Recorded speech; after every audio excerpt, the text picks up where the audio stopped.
उम्मीद करते हैं आप सब अच्छे होंगे और आपकी तैयारी भी बहुत अच्छी चल रही होगी।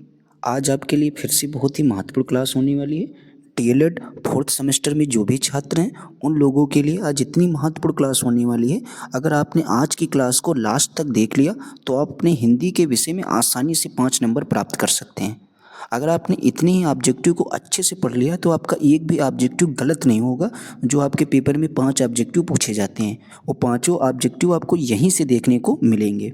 तो प्लीज़ आप लोगों से रिक्वेस्ट है कि वीडियो अगर आपको अच्छी लग रही है तो वीडियो को ज़रूर ज़्यादा से ज़्यादा लोगों में शेयर ज़रूर कर देना। चलिए देखते हैं जो भी अभी तक आपके एग्ज़ाम में ऑब्जेक्टिव पूछे गए हैं या पूछे जा सकते हैं वो सारे हम आपको इस वीडियो में बताएंगे। तो चलिए देखते हैं पहला क्वेश्चन आपसे क्या पूछा गया है कि जो आपका आंसू किसकी रचना है। तो जो आपका आंसू है ये आपका जो है आंसू ये आपकी एक रचना है। तो ये आपकी किसकी रचना हो जाएगी? तो ये आपकी हो जाएगी जयशंकर प्रसाद जी की। ठीक है, तो पहला क्वेश्चन का ऑप्शन आपका सही है। फिर कह रहा है प्रत्येक शब्द में संधि आपकी कौन सी है? तो आपको याद रखना है जो आपका प्रत्येक शब्द होता है जिसमें कोई भी आधा अक्षर आएगा तो आपको याद रखना है ये आपकी यड़ संधि हो जाएगी। ठीक है, तो प्रत्येक शब्द में आपकी कौन सी संधि? यड़ संधि। तीसरा क्वेश्चन देखते हैं क्या कहता है। बसेरे से दूर, तो बसेरे से दूर पुस्तक के लेखक जो हैं आपके वो कौन से हो जाएंगे? तो ये आपके हरवंश राय बच्चन जी हो जाएंगे, बसेरे से दूर पुस्तक के लेखक। आगे देखते हैं राम शब्द का पंचमी एक वचन रूप आपका क्या हो जाएगा? तो पंचमी एक वचन रूप आपका हो जाएगा रामात। ठीक है, आगे देखते हैं। फिर आपसे पूछा जा सकता है मोस्ट इंपॉर्टेंट क्वेश्चन ये सारे देखेंगे अब 21 और 22 में पूछे गए हैं। कह रहा है आधुनिक युग की मीरा किस कवयित्री को कहा जाता है? तो ये बात आप लोग अच्छे से जानते होंगे। आधुनिक युग की मीरा आपके महादेवी वर्मा जी को कहा जाता है। फिर आगे देखते हैं आपसे क्या पूछा गया है। चांद का मुंह टेढ़ा, जो आपका चांद का मुंह टेढ़ा रचना ये आपकी हो जाएगी तो किसकी हो जाएगी? तो चांद का मुंह टेढ़ा ये आपकी जो रचना है ये आपकी हो जाएगी गजानन माधव या मुक्ति बोध जी की है। चांद का मुंह टेढ़ा ये आपके 2022 में क्वेश्चन पूछा गया है। तो छठे का आपका बा ऑप्शन बिल्कुल सही हो जाएगा।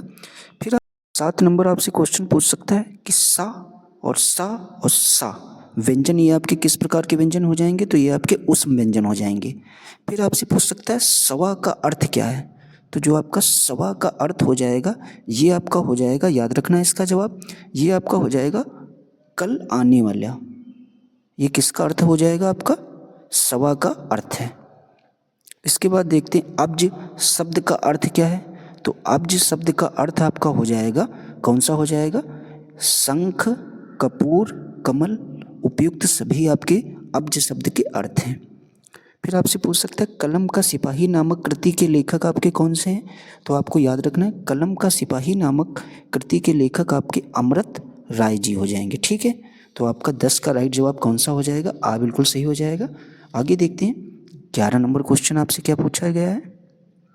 पूछा गया दीपदान है, तो दीपदान आपका क्या है? नाटक है, कहानी है या कविता या एकांकी है?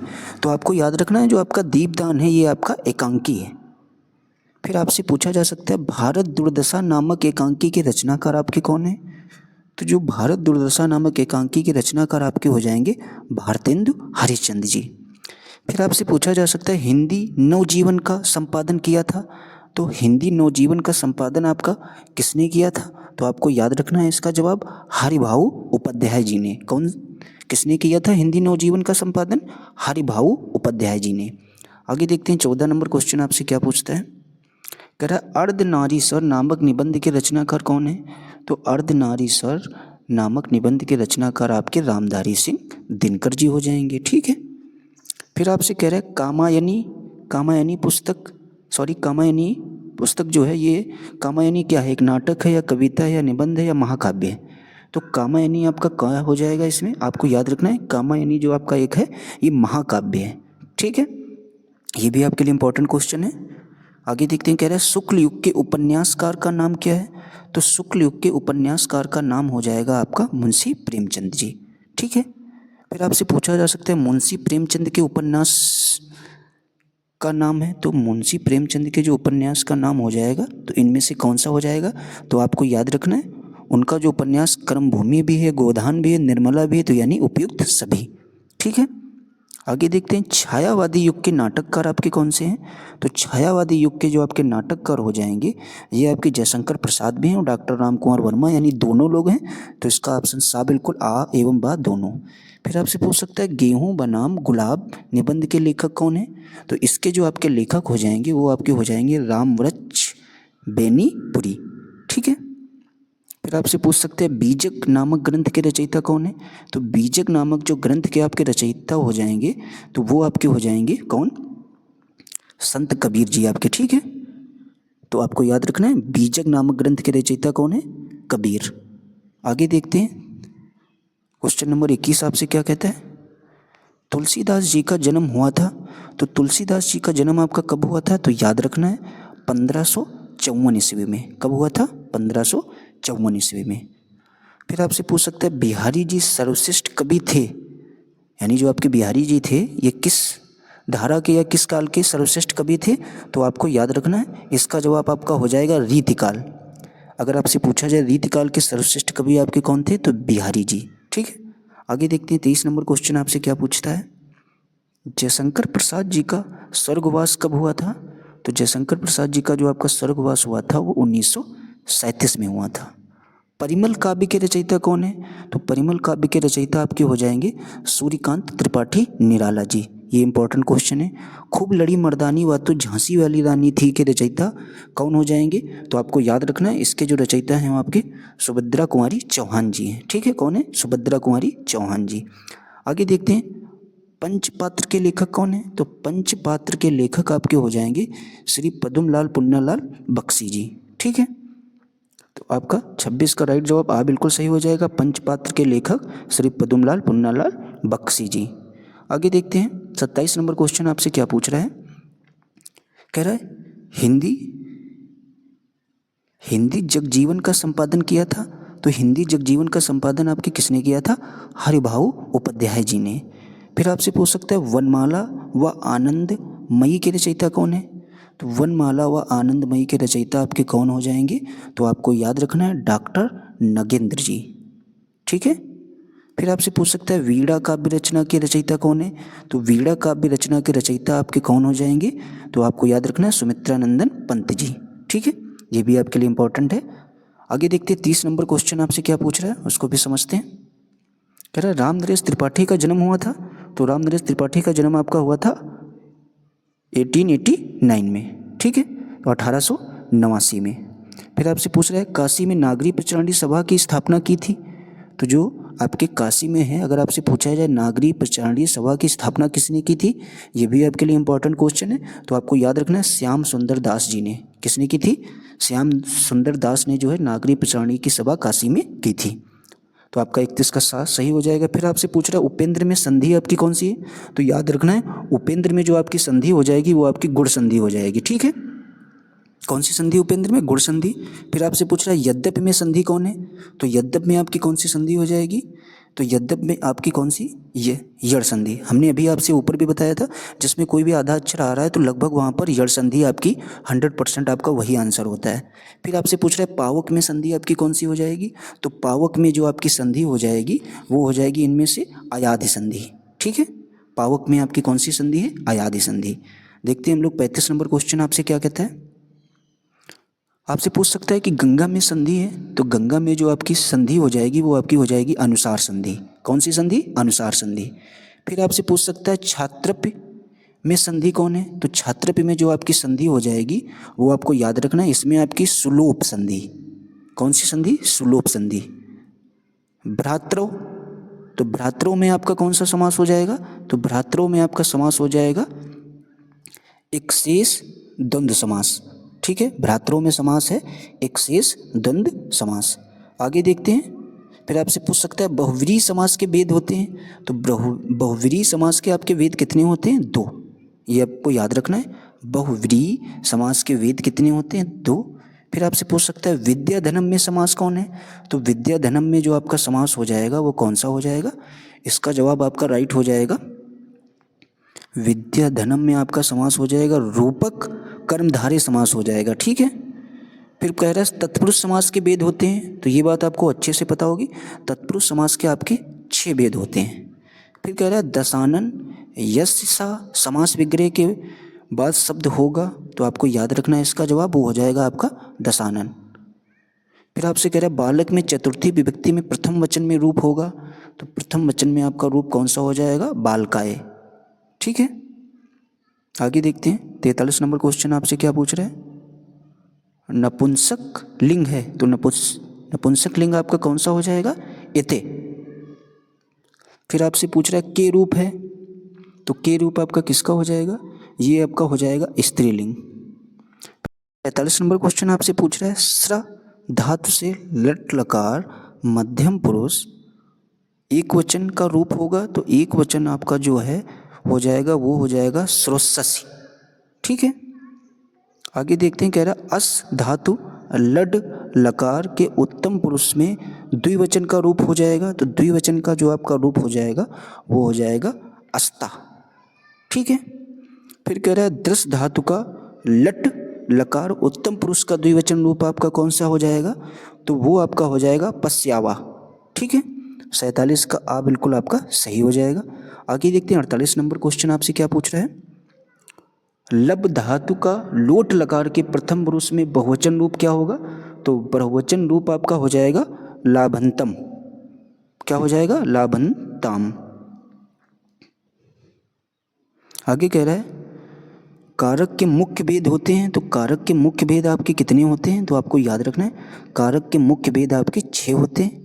फिर आपसे पूछ सकता है पंचमी विभक्ति का कारक चिन्ह आपका कौन सा हो जाएगा, तो पंचमी विभक्ति का आपका कारक चिन्ह हो जाएगा से, यानी अलग के अर्थ में हो जाएगा। तो आपका 50 का दा बिल्कुल सही हो जाएगा। कह रहा है संप्रदान कारक में चतुर्थी विभक्ति में चिन्ह होगा तो संप्रदान कारक में जो आपका चतुर्थी विभक्ति होती है तो ये आपको याद रखना है संप्रदान के लिए, तो आपका इसका राइट जवाब आ बिल्कुल सही हो जाएगा। फिर कह रहा है किसी बात को सुंदर लिखने को कहते हैं तो किसी बात को अगर आपको सुंदर ढंग से लिखना है तो उसको हम लोग क्या कहते हैं, श्रुत लेख कहते हैं। ठीक है, श्रुत लेख का मतलब किसी बात को सुंदर लिखना। आगे कहते हैं किसी वाक्य को देखकर ठीक वैसा ही वाक्य होगा तो इसको हम लोग क्या बोलते हैं, इसको हम लोग सुलेख कहते हैं, जैसा लिखा है वैसा ही लिख देना। फिर कह रहा है किसी के द्वारा बोले हुए वाक्य को लिखना उसे क्या कहते हैं, तो किसी के द्वारा बोले हुए वाक्य को लिखना भी हम लोग क्या कहते हैं, सुलेख। फिर कह रहे जयशंकर प्रसाद का नाटक आपका कौन सा हो जाएगा, तो आपको याद रखना है जयशंकर प्रसाद जी का नाटक आपका हो जाएगा ध्रुव स्वामिनी भी जयशंकर प्रसाद का, चंद्रगुप्त भी है, अजात शत्रु भी है, तो यानी उपयुक्त सभी आपका राइट जवाब हो जाएगा। आगे देखते हैं, कह रहा है अंधा युग के रचनाकार का नाम क्या है, तो अंधा युग के रचनाकार का नाम आपका क्या हो जाएगा, तो याद रखना है इसका जवाब जो आपका हो जाएगा वो आपके धर्मवीर भारती जो हैं ये हैं। अगर आपसे पूछा जाए अंधा युग के रचनाकार कौन है तो धर्मवीर भारती जी। क्या भूलूं क्या याद करूँ ये किसकी रचना है, ये बात आप लोग अच्छे से जानते होंगे। तो ये आपके हरिवंश राय बच्चन जी की, जो आपके किसके फादर थे, अमिताभ बच्चन जी के। फिर आपसे पूछ सकता है काशी में नागरी प्रचारणी सभा की स्थापना किसने की, ये भी अभी आपका इससे पहले भी क्वेश्चन आया था, तो वहाँ पर आपका जवाब क्या था, श्याम सुंदर दास जी। आगे देखते हैं, कह रहा है लास्ट क्वेश्चन जो आपका 59 नंबर क्वेश्चन आपका क्या कह रहा है, तो 59 नंबर क्वेश्चन आपसे कह रहा है साकेत महाकाव्य के रचनाकार आपके कौन है, तो साकेत महाकाव्य के रचनाकार आपके हो जाएंगे अयोध्या सिंह उपाध्याय जी। ठीक है, तो 59 का आपका ऑप्शन बिल्कुल सही है। आगे देखते हैं, प्लीज़ आप लोग वीडियो को देखते रहिए, क्वेश्चन आपके ज़्यादा नहीं, लगभग आपके 100 क्वेश्चन हैं ऐसे जो पूछे गए थे, और इन्हीं 100 से आपके एग्जाम में बाहर क्वेश्चन देखने को नहीं मिलेगा। तो प्लीज़ आप लोग वीडियो को बीच में ना छोड़िए, देखते रहिए। देखते हैं 60 नंबर क्वेश्चन आपसे क्या कह रहा है, उच्चारण के समय ध्वनियों के समुचित आरोह अवरोह को कहते हैं, तो आरोह और अवरोह को हम लोग क्या कहते हैं, क्या बोलते हैं हम लोग, तो अच्छे से ये बात आपको याद रखनी, स्वराघात। ठीक है, क्या कहते हैं, स्वराघात, आरोह और अवरोह को। इसके बाद देखते हैं, कह रहा है अनुसार के बाद यदि पा वर्ग का व्यंजन आता है तो अनुसार का उच्चारण क्या हो जाएगा, तो आपके अनुसार का जो उच्चारण है वो क्या हो जाएगा, मा। ठीक है, फिर कह रहा है आवारा मसीहा के लेखक कौन है, तो आवारा मसीहा के लेखक आपके हो जाएंगे विष्णु प्रभाकर जी। ये क्वेश्चन आपके लिए इंपॉर्टेंट है, देखो सारे क्वेश्चन आपके 2020 में आए हैं, तो आवारा मसीहा के लेखक विष्णु प्रभाकर जी। आगे देखते हैं काव्य की आत्मा है, तो काव्य की आत्मा रस है, अलंकार है, छंद है, तो क्या हो जाएगा इसमें से, तो आपको याद रखना है काव्य की आत्मा ये तीनों हैं, तो उपयुक्त सभी। जमीन पक गई है काव्य संग्रह किसका है, तो जमीन पक गई है काव्य संग्रह आपका हो जाएगा ये आपका हो जाएगा काव्य संग्रह जो है, इसमें जो आपका राइट जवाब हो जाएगा वो केदारनाथ सिंह का है। ये जमीन पक गई है जो काव्य संग्रह किसका है, केदारनाथ सिंह का। आगे पूछ रहा है देवेंद्र शब्द में संधि कौन है, तो देवेंद्र शब्द में आपकी संधि हो जाएगी गुण संधि। कौन सी संधि, गुण संधि। आगे देखते हैं, कह रहा है तुम अपने कार्य में सफल रहो, वाक्य किस प्रकार का है, तो तुम अपने कार्य में सफल रहो, तो ये जो है किस प्रकार का वाक्य आपका हो जाएगा, ये आपका हो जाएगा इच्छावाचक। उसकी इच्छा ही तो, अपनी इच्छा के अनुसार ही तो कह रहा है कि तुम अपने कार्य में सफल रहो। ये आपका 2019 में पूछा गया है। स्वच्छ शब्द का अर्थ क्या है, तो स्वच्छ शब्द का आप लोग अच्छे से जानते होंगे इसका अर्थ साफ सुथरा, साफ सुथरे का मतलब ही स्वच्छ है। फिर आगे कह रहा है सुंदरता शब्द है, तो सुंदरता, तो ये आपका किस प्रकार का शब्द हो जाएगा, तो सुंदरता जो आपका शब्द है ये भाववाचक संज्ञा हो जाएगा। ठीक है, किस प्रकार का, भाववाचक संज्ञा। ठीक है, तो ये भी आपके लिए इंपॉर्टेंट है 19। आगे देखते हैं जो 18 में आपके एग्जाम में पूछे गए थे। मेघदूत किस रचनाकार की कृति है, तो आपको याद रखना है जो मेघदूत है, तो मेघदूत जो है ये आपकी किस रचनाकार की कृति है, तो ये आपके कालिदास जी की है। ठीक है, ये भी आपके इंपॉर्टेंट के लिए, एग्जाम के लिए महत्वपूर्ण होने वाला। मेघदूत किस रचनाकार की कृति है, तो कालिदास जी की। फिर आपसे पूछ सकता है सूर्योदय, सूर्योदय में कौन सी संधि है, तो सूर्योदय में आपकी कौन सी संधि हो जाएगी, आपकी गुण संधि हो जाएगी। ठीक है, आगे देखते हैं 71 नंबर क्वेश्चन आपसे क्या कहता है, कौन सा शब्द अव्ययीभाव समास का उदाहरण है, तो कौन सा शब्द आपका अव्ययीभाव समास का उदाहरण हो जाएगा, तो वो आपका हो जाएगा प्रत्येक। ठीक है, आगे देखते हैं, आपसे पूछ रहा है कि अशुद्ध शब्द की पहचान कीजिए, तो अशुद्ध शब्द आपका इसमें से कौन सा हो जाएगा, तो आपका हो जाएगा प्रभु। प्रभु ये आपका अशुद्ध है, बाकी सब आपके शुद्ध हैं। फिर आपसे पूछ रहा है शुद्ध वर्तनी वाले शब्द का चयन कीजिए, तो इसमें से कौन सा आपका आशीर्वाद सही लिखा हुआ है। इस शब्द में बहुत सारे लोगों को कन्फ्यूजन होती है, तो आपको याद रखना है इसका जो सही जवाब आपका हो जाएगा आशीर्वाद, आपका कौन सा सही लिखा हुआ है ये। ठीक है, तो देखते हैं क्वेश्चन नंबर 72 आपका क्या कहता है, कह रहा है अशुद्ध शब्द की पहचान कीजिए।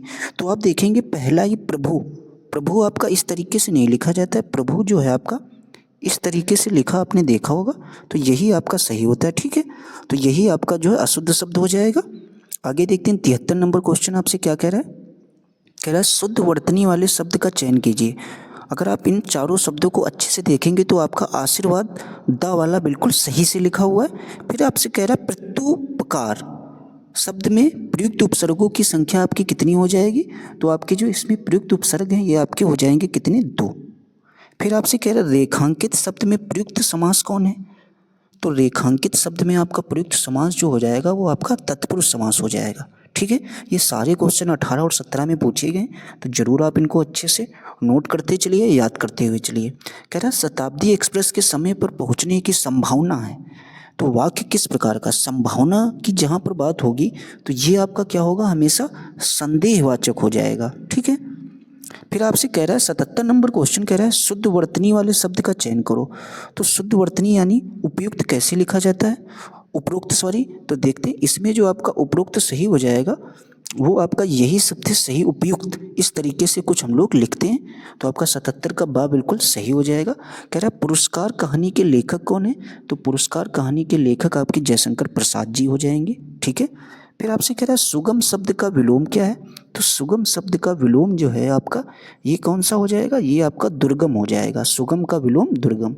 रविंद्र शब्द में संधि आपकी कौन सी हो जाएगी, तो रविंद्र शब्द में आपकी संधि जो हो जाएगी वो आपकी हो जाएगी दीर्घ संधि। कौन सी संधि, दीर्घ संधि। कह रहा है जयशंकर प्रसाद की रचना आपकी कौन है, तो ऐसा क्वेश्चन आपने पहले भी पढ़ा था, तो कामा यानी आपकी जयशंकर प्रसाद की रचना हो जाएगी। आगे देखते हैं, कह रहा है दुर्बल को ना सताइए जाकी मोटी हाय, उपयुक्त पंक्ति के रचनाकार कौन है, तो ऐसा आपके किसने कहा था, तो ऐसा आपके कबीरदास जी ने कहा था कि दुर्बल को ना सताइए जाकी मोटी हाय। आगे देखते हैं, कह रहा है दमक, दमक का तुकांत आपका क्या हो जाएगा, तो दमक का जो आपका तुकांत इसमें से हो जाएगा वो आपका राइट जवाब हो जाएगा धमक, तो दमक का तुकांत आपका धमक हो जाएगा, तो सा 83 का बिल्कुल सही हो जाएगा। कह रहा है व्यंजन कितने प्रकार के होते हैं, तो व्यंजन जो है आपके वो 3 प्रकार के होते हैं। ठीक है, फिर कह रहा है अनुसार का चिन्ह इसमें से कौन है, तो आपको इसका जवाब अच्छे से याद रखना है। अनुसार या अनुनासिक आपसे पूछे जाते हैं हर एक एग्जाम में डीएलएड के, तो इसमें जो आपका अनुसार का निशान हो जाएगा फर्स्ट, यानी आ वाला बिल्कुल सही हो जाएगा। कह रहा है स्वर को विभक्त किया जाता है, तो स्वर को कितने भागों में विभक्त किया जाता है, तो याद रखना है 3 भागों में। फिर कह रहा है संस्कृत भाषा में स्वर हैं, तो संस्कृत भाषा में आपके स्वर कितने हैं, तो इसका जवाब भी आपके लिए बहुत ही इंपॉर्टेंट होने वाला है। तो संस्कृत भाषा में आपके 13 स्वर होते हैं, ठीक है। 88 नंबर क्वेश्चन आपसे क्या कहता है, स्वर तथा व्यंजनों की कुल संख्या अगर आपसे पूछी जाए तो इसका जो आपका जवाब हो जाएगा 46 होती है। फिर कह रहा है काव्य महाकाव्यों में सार गर्भित वाक्यों को कहते हैं, तो सार गर्भित वाक्यों को हम लोग क्या कहते हैं, तो उसको जो हम लोग सुक्ति कहते हैं। काव्य महाकाव्यों में सार गर्भित वाक्यों को हम लोग सुक्ति कहते हैं। देखते हैं आपका 90 नंबर क्वेश्चन क्या कहता है, हितम मनोहारी चा दुर्लभम वचा, सुक्ति किस काव्य की है, कुंवर संभवम की है या रामायणम की है या शिशुपालवधम की है या किरातार्जुनीयम की। तो आपको याद रखना है ये जो आपकी सुक्ति है ये आपके किरातार्जुनीयम की है। फिर आपसे कह रहा है विश्व साहित्य के इतिहास में सबसे बड़ा महाकाव्य आपका श्रीमद् भागवत गीता हो जाएगी। फिर कह रहा है श्रीमद् भागवत गीता के अनुसार मनुष्य का अधिकार ना तो आत्मा पर है, ना तो इच्छा पर है, ना तो फल पर, सिर्फ उसका अधिकार कर्म करने पर है। फिर कह रहा है निम्नलिखित में से एक कर्मेंद्री, तो कर्मेंद्री आपकी इसमें से वाक हो जाएगी, ठीक है। फिर कह रहा है हलंत का चिन्ह आपका कौन सा हो जाएगा इसमें से, तो आपको याद रखना है इसका जवाब हलंत का चिन्ह आपका इसमें से हो जाएगा ये, ठीक है। जो किसी शब्द के नीचे लगा होता है उसको हम लोग हलंत का चिन्ह बोलते हैं। फिर कह रहा है माँ, इसमें माँ के नीचे लगा प्रतीक अभी आपने ऊपर देखा तो ये भी आपका क्या है, हलंत। फिर कह रहा है क्या भूलूं क्या याद करूं, ये आत्मकथा है, कहानी है, नाटक है, उपन्यास है। तो आपको याद रखना है क्या भूलूं क्या याद करूं, ये आपकी एक आत्मकथा है। आगे देखते हैं 97 नंबर क्वेश्चन क्या कहता है, कह रहा है प्रसिद्ध आत्मकथा लेखक, तो प्रसिद्ध आपके आत्मकथा लेखक हरिवंश राय बच्चन भी जी हैं, पांडे बेचन शर्मा जी हो जाएंगे, राहुल संकृत्यान, यानी ये आपके सभी। तो 97 का द ऑप्शन बिल्कुल सही हो जाएगा। कह रहे हैं नीड का निर्माण फिर है, तो ये आपकी क्या है, एक आत्मकथा हो जाएगी।